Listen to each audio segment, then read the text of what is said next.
What's up, YouTube? This is Too Raw for TV. So I want to go ahead and wish former President Jimmy Carter a happy 98th birthday, the longest lived president in American history, the longest period of retirement, 41 years in American history.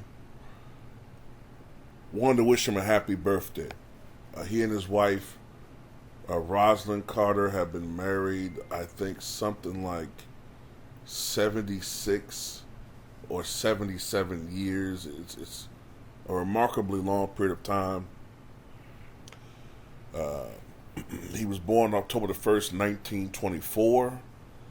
For many years, it was easy for me to remember his birthday because it was the same as my mother's.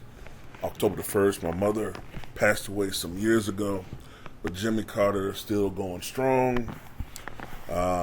He went to the Naval Academy. He has a degree in nuclear physics, or as he would say, nuclear. His father, who was a peanut farmer, passed away in 1953, and Jimmy Carter took over the farm. I believe it was pretty prosperous. He entered politics in the mid-1960s, I believe it was. I think he ran for the Georgia State Senate, and then he ran for governor in 1970, and he won. He was one of the new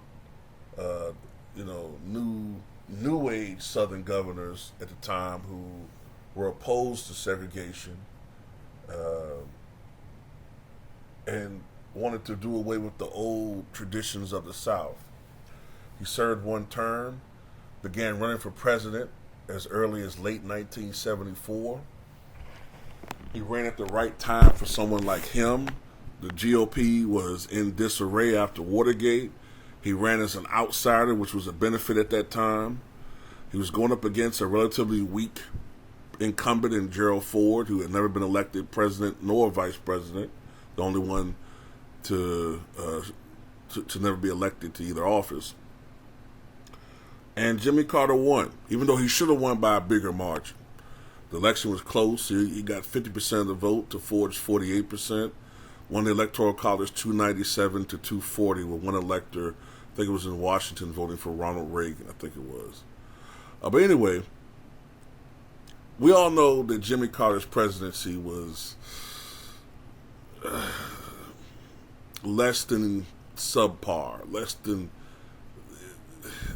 I wouldn't even call it subpar. It was many people would consider a disaster. Some of the things that happened were not his fault. Other things you could look to him for fault, but he's been a much more successful ex-president than he was president. Perhaps the most successful ex-president overall. And he's slowing down now. He's 98. I saw him recently. He's definitely slowing down, but he is the third oldest former head of state in the world. And there's a push for him to make it to 100. I hope he does. Jimmy Carter's still with us at the age of 98.